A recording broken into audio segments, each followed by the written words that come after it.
Last year, when most investors were watching their stocks plummet, one Wall Street legend had an unfair advantage that was identifying winning stocks with massive upside.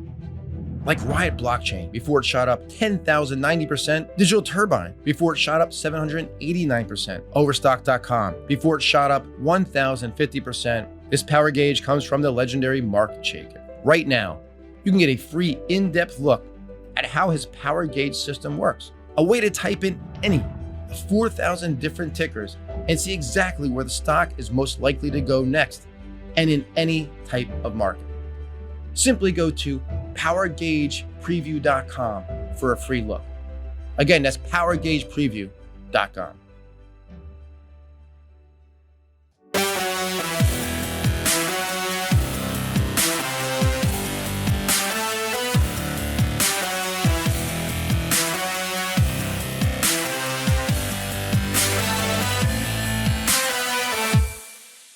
Welcome to Making Money. This is Matt McCall. Thanks for joining me. As you know, we're live here at the Stansberry annual conference. And we just got off stage with one of my good friends. And many people think Dan Ferris, editor of Extreme Value, you and I are complete polar opposites. That's the story I keep hearing. I keep hearing that too. But I feel like, we just were on stage and agreed a lot of things. Yeah. The last two nights, we sit down and have drinks together. I mean, you would think that we really didn't like each other. And you know what it kind of reminds me of? Not to get off topic, but people, when it goes to politics, and I don't want to get into politics, but people say, the Dems hate the Republicans. You ever go to D.C.? They're sitting at the same damn restaurant they together. Are. They're fleecing us, as they go together. But let's talk about some of the stuff we actually agreed on, on stage. And the first one that pops to mind is housing. Yep. And you and I, so why don't you give me your view on housing, short-term, long-term? So, short term, who knows? We're all looking for a bottom in everything short term. But long term, I feel like we're still not over the hangover from the party that ended in 2006. Structurally, we're still short of housing. We have low inventories. We have increasing demand, from younger generations that want to buy homes, and they're not there, So, sure. Mortgage rates have soared in record time. I get it, right? Pricing has to come down to balance that out. I get it, I do. But longer term, people got to live someplace. And we know historically, I forget who it was that was telling the story about, I think it was Scott Galloway. He was telling a story about how, hey, look, honey, mortgage rates got below 10%. Let's buy a house. So, when you go from whatever it was, 2 something, below 3 basically to 7, it sounds really bad, and it is. It does damage. We all acknowledge that. But, historically, are we really that bad off? I mean, I don't know. I agree 100% with you. Short term, who the hell knows? I mean, prices could come down. And also it's regional. Sure. It depends on where you're at, too, because people are fleeing California and New York, going to Florida, Tennessee, Texas for no taxes and better quality of life. You're seeing a lot of that. So I think we agree there. We were on stage with Doc Eifrig as well, and he had said he was worried about the higher end homes. And we didn't really get into it. I'm not as concerned about the higher end homes, and I'll tell you because, most of those people are paying cash. I mean, they're ultra wealthy. They're not necessarily borrowing. They'll borrow if it's at 2%, but they don't have to borrow, so it doesn't matter what the interest rate is. Right. And does inflation really hurt the ultra wealthy? Typically it doesn't, because they own assets that go up in price. Right. So I kind of look at, unfortunately, the middle class people will probably get hurt a lot more than the higher end. Right, the step up buyer is not there the way they were before. Yeah. Sure, there's pain, but long term, demand is in place, supply is not. What usually happens? I mean, I think it's that simple. I get a daily email from my realtor in Florida. I'm not looking at a big radius, Delray, Fort Lauderdale Beach, pretty big rate. A lot of homes down there, a lot of condos. I looked at this morning, 2 homes that meet my requirements. The supply is just not there. Yep. It's just not there at all. And I have a pretty wide range. And so that tells me that. And you're a high-end guy, so yeah. It just shows that without supply going through the roof, prices can't really come down too much, in my opinion. They have to come down a little bit, I think, but not too much. And long term, I mean, I think it looks great. Yep. So what about, I know you're, I hate to even say it's bearish overall on some things, but would you look at housing or housing related stocks as opportunities? Absolutely. Yeah. Yep. Okay. Yeah, I'm looking at them. I'm gonna find one and pick one soon. I'd love to hear that. See, Yeah. I think this, we get marketed by other people, the marketing, Right, that markets us as, he's so bearish, I'm so bullish, and Right. don't realize that you may be bearish overall, but as you always say, there are opportunities out there all the time. There's always Peter Cundill. The greatest quote by Peter Cundill was, "There's always something to buy." Yep. And it's true. I mean, sometimes you really got to look hard, but there is always something to buy. So we brought up Bitcoin and cryptocurrencies, and we had Eric Wade, our resident expert on that. And do you take any view on Bitcoin right here? I know you I think you started getting interested a couple years ago, if I'm not mistaken. That's right. Yeah. So, we were in, it went up, and then, it started rolling over and we were out because I thought, well, a store of value in a currency doesn't go like 5x and then get cut in half. And I was like, I got this one wrong maybe. For now. Over time, I just want it to work. And in the short term, we hit that what was it, June 16th bottom, and bonds and stocks have violated that bottom, but Bitcoin has not. And we've seen these articles about the volatility coming down. So, hey, fingers crossed, man. Yeah, I hope this is when it starts working as a really good store of value. Would you consider getting back in for your subscribers at some point in the future? Yep. Yeah. Definitely. Okay. Maybe not in extreme value. Maybe if I get another newsletter or something that we're talking about. Yep. Who knows? We're not sure if that's going to happen, but absolutely. But you just released, I know we're not going to say the name of stocks, but you just released a portfolio recently, some new stock picks. Can you say like what sectors they lean towards, or is it very diverse? They're not totally new. It's a kind of a repackaging of a bunch of stuff, and it was like, these are my prepare, don't predict sort of stocks. Like, they're the ones that I think, if I am right, and even I don't want me to be right, and my bears, honestly speaking, and I keep making long picks. People don't realize this. Yeah. It really is true. I really don't want you to sell great stocks, and I really do want you to hold cash and gold and silver and stuff. And I think these 10 stocks that we have in this are going to do well no matter what interest rates are, up or down. I think they're going to do well. If we get a sideways market for 20 years, like we saw, after the 29 thing and after the .com. When the NASDAQ went sideways for 15 years. So if on balance, my bearish fears come true, I think these businesses are going to do great. And there's gold and silver and gold and silver related equities in there.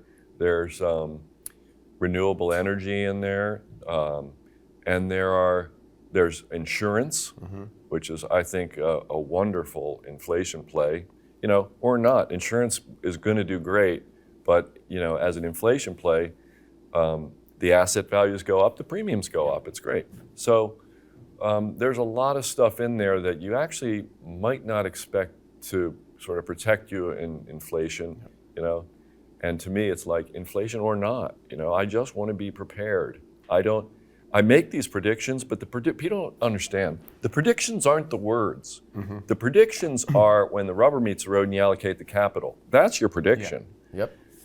Okay, so I talk about all this stuff that I think is going to happen, but I hope people hear me say, I don't know if I'm right or not, and I kind of hope I'm not, But when the rubber meets the road, I'm still making long picks. And yes, I'm telling people to hold lots of cash. Yes, I'm telling them to hold gold and silver. But I'd probably say hold gold and silver anyway, and make sure you have some cash if we find a great bargain. So I'm just sort of turned the volume up on a couple of the pieces. So let's talk about gold. Jesus, I don't want to talk about it. Let's talk about gold. You don't have to if you don't want to. No, people know my view on gold, so I don't have to get into it. What is your elevator pitch for gold? Gold, silver, why you should have that in your portfolio? Well, it's been a great store of value for not just like 5,000 years, but like hundreds of years, and in the last several decades, and in the last couple of decades. Like, it's proven itself over, every reasonable time frame, in my view. You're right, we're not going to live for 5,000 years. So what it does over 5,000 years, but the point there is not, like, the point there You can make fun of that if I'm saying gold's been in a bull market for 5,000 years. That's why that would be silly. Yeah. But I'm not saying that. I'm saying for 5,000 years, it's been a great store of value. And it's not, I forget, was it you? Somebody used the word investment about it. No, it's not an investment. Not at all. It's not like, you buy a bond or a stock, and the hope is that that thing is going to generate, let's stick with just stocks, that thing's going to generate excess cash profit, which is then going to create a return for shareholders, right? That's what you want. That's an investment, okay? There's a return there. The fact that people criticize gold, Buffett does this too, you dig it out of the ground and it just sits there. That's its job. It's an inert metal. That's why it works doing what it does. I mean, we used gold from the end of the Napoleonic Wars until World War I for a reason. That was the century of deflation for a reason. It worked. The only reason we stopped doing it is because they wanted to print money to fight the wars, right? So we might still be doing it if they didn't want to fight war, World War I. And since 1971, it's a 50 bagger. This century, it's beat stocks. So if you insist on calling it an investment, but every time I say that, it's beat stocks this century, I have to step back. You just said it's not an investment, and it's not. Yeah. Okay. Okay. So that's not an elevator pitch. That took a lot longer. No. I just want to 20 seconds. It's tough to disagree with what you just said. Right. Is there other metals that you like? I'm not a fan of precious metals, but I love the rare earth minerals, and some of the industrial metals I really like. I know that's a different case for them. But do you see that as a part of your portfolio at all as well, outside of precious metals? Okay. Yeah. I mean, if you can get a really good royalty or a really well-written streaming agreement on, say like a copper mine. We have one of those in Extreme Value. That's an awesome investment. Yeah. They will, if the people buying that streaming agreement and choosing the mine on which to do it are really good geos, really good, with the geology and understand the asset and understand the deposit. You're going to just have cash flow for a very long time, and if you pay the right price, they're great investments. Yep. And I'd rather not do it with gold. Your gold these days, you're going to, I don't know exactly what you're going to find maybe in size, but you're going to mine it for a decade or something. Yeah. But a good copper mine, you could be decades, several decades, or we have some potash royalties in the portfolio. Those resources are literally like hundreds and hundreds of years, over 1,000 years in one case. I mean, wow. Yeah, and it's their royalties on Canadian potash, and one of the other places where they do a lot of potash is like over where they're fighting a war right now. So it's real good to have a royalty on Canadian potash, which is like 20% of the supply globally. Yeah. So there are other ways to bet on resources that I love, absolutely love. In fact, I would say this is a good chance for me to say that I love prospect generation and I love royalties. I don't love mining so much. Okay. That's a difficult, crazy, capital-intensive business, highly cyclical, really difficult. The royalty on the mine takes something off the top. They get paid first, right? So as long as they're still mining, prices can kind of go all over the place. And sure, your cash flow stream will vary, but you'll always get paid. Yeah. The mine shareholders, they're not going to get paid nearly as often as they want to. And then on the other end of it, prospect generation is you throw a little bit of money at a whole bunch of mining prospects, then you partner up with somebody to spend a lot more money to drill them out, and most of them don't do anything, and then every now and then one of them hits, and you've spent $2 million and got something worth $200 million. That sounds like a great match, because the prospecting to me sounds a little more aggressive, obviously, versus royalties, a little more conservative. You put those together, you kind of want to balance those two out, I feel like. Yep, you do, and you want, like, prospect generation is like the VC of mining, right? So we were talking about Andreessen Horowitz this morning. They made this, their biggest bet ever was $350 million. Yeah, but AUM is 35, so they could have 100 of those, right? Yeah. And they don't care about any one of them. I like those deals. Yeah, I liked. Yeah, if you and I could do deals for $350 million, 1% of our net worth, that'd be very nice. Yeah, that'd be great. What's your view overall? I mean, I know we know it, but I think I'd like you to share it with the viewers. Just kind of give your big picture view here. So, big picture is, I believe, and I say believe because I can't say it's a fact, and I've emphasized this all along, but I am very bearish because I believe we just lived through like the biggest financial mega bubble in all recorded history. The bond market peaked in 2020. The 10-year was actually below 40 bips, 0.4% yield in March 2020. And then later that year, we saw the negative yielding debt in the world, like, Japanese and European sovereign debt was the negative yielding portion of that was like $18 trillion. Yeah. I mean, imagine, it's just like, Let's just explain some of that, people, that they're actually loaning money and getting back, you're not getting negative return. Like it's a negative, they're saying, okay, we're not gonna pay you anything. You're buying, when it's negative yielding, you are buying a bond that after you get your principal and all your interest payments back, you have gotten back less than what you bought it for. And like you said, how big of a market that was and how much money was going into it. That's mind-blowing, isn't it? Yeah, it is mind-blowing, yep. So, that was like the 2020 was what I'm calling the biggest, really, asset bubble in all recorded history. We do have, Sidney Homer's got interest rate data back to 3000 BC Mesopotamia. And, you fill in all that, interest rates were never as low as they were in 2020, meaning bond prices were never as high.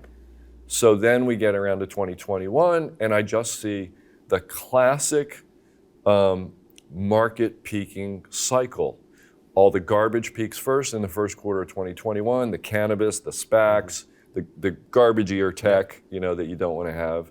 And there was another, cannabis, SPACs, garbage, clean energy, in there. And then later on in the year, Bitcoin peaked October. Small caps peaked like November 8th, 2021, 11 days later, the NASDAQ peaks. So you ran right up the quality trail there, right?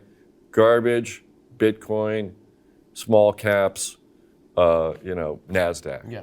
And then at the top of the quality trail is S&P 500, and that peaked in, just called January 2022. So from this vantage point, I can look back up at that, and it looks like the peak of this giant financial mega bubble.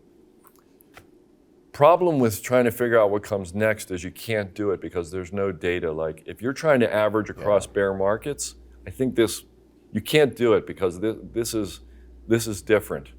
The only other data points are like 1929, which, if you told me, what does that have to do with today? I couldn't argue with you, right? What does it have to do with today? I think it's just, the data point there is just human behavior. Yep. It has nothing to do with the businesses that were happening at that time and the economy and the structure of markets.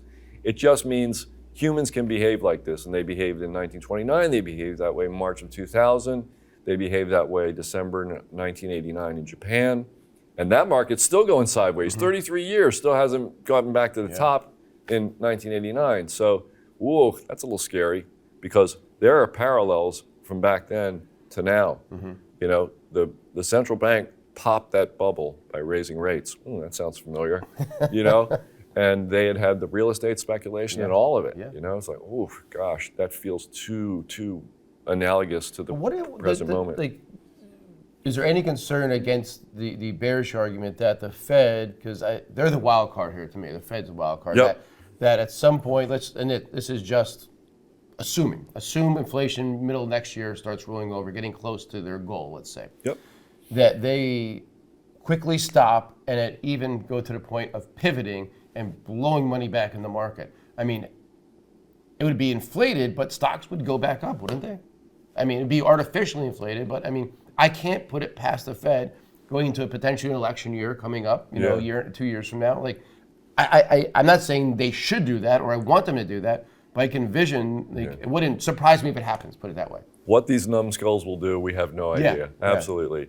I mean, my paradigm right now is that, Jay Powell is the high school star quarterback looking at the picture of, the legendary quarterback from his school on the wall, from 40 years ago, which would be Paul Volcker, and he's saying, I want to be like him. Basically, one thing I think to understand the current moment is you just invert the last 20 years. It was constant easing. Like, interest rates were down and down and down and down and down. It was like this long-term bull market in bonds. You could buy treasuries. You didn't need stocks. You could just buy treasuries and hold them for 20 years, and you were like, whoa, this is awesome. Or 40 years, really. Whoa, it's awesome. I think that's over clearly now, and the paradigm at the Fed is over too. So easing is not cool anymore. Keeping the high school analogy, it's like, no, easing isn't for the cool kid. I want to be cool, so I'm gonna raise rates and tighten, and just to show you how cool I am, and I'm gonna beat the daylights out of this economy, just like my hero Paul Volcker did. Yeah.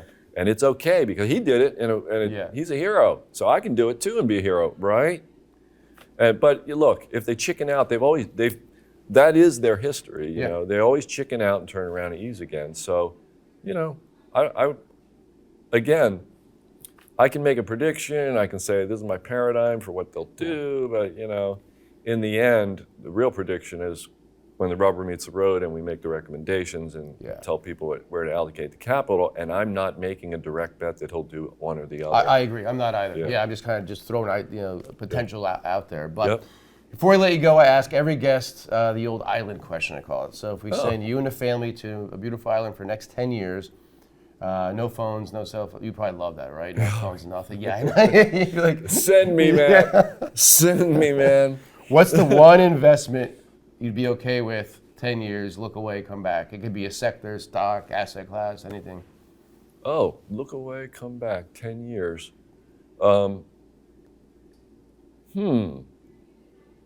Actually, there's too many, honestly. Good. I don't know. I don't know which one to pick. I think I might pick like a cannabis ETF or something. Really? Yeah. I think that when you get the President of the United States standing in front of the whole world saying, we have got to get marijuana off Schedule 1 narcotic list, and we have got to get people out of jail for possessing weed. This is absurd, Well, that's interesting because, I invested very early in cannabis, the private companies as well as public companies. Did very well, but then lost my shirt in a lot of them too as they came down, to be completely blunt. The one thing that concerns me is I feel like prices are coming down so much, for the flour out there right now that I guess I believe there'd be a couple big winners that kind of dominate, kind of like the McDonald's, the Burger Kings, they will dominate the cannabis industry. Totally Or do agree. you look more, like what part of the cannabis industry really excites you, I should say? Is it the retailers, the growers? The multi-state operators. Okay. They've got scale and they're building expertise that will prepare them for the what shall we call it? The improvement in the regulatory situation. I think that's where all the fear and uncertainty and doubt. That's where the FUD is in cannabis. Yeah. How is the regulatory going to play out? Are we going to have feds kicking down doors again, or not? Yeah.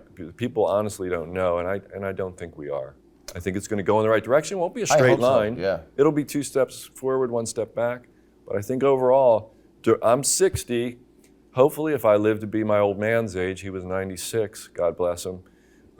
During my lifetime, I think we're going to turn on our football games, and just like we see, Bud Light right now, we're going to see Bud Light it's a different kind of Bud. Different body, exactly. On the screen. So I hope you're right, and I agree with you. I think we're going that direction, and I think it's inevitable when 2/3 of adult Americans are okay with it being legalized. Yeah. As a politician, what do you want? You want people to back you, so you kind of have to go with what America you got to go wants. with it. Yep. When the issue comes up, odds are the politician's going to support it. Yeah. Yep.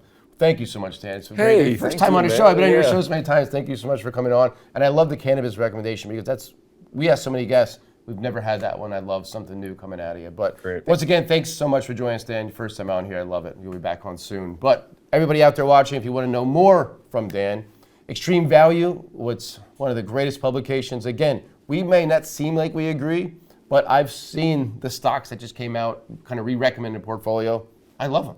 I saw them. And awesome. That's why I was pulling at you, because I knew which ones you had in there. Glad to hear it. Yeah. And don't forget, Stansberry Investor Hour. Watch Dan's podcast as well. There's a link for both right now on the screen.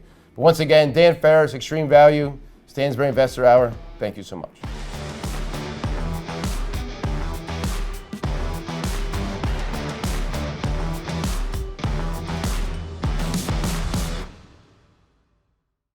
Opinions expressed on this program are solely those of the contributor and do not necessarily reflect the opinions of Stansberry Research, its parent company, or affiliates.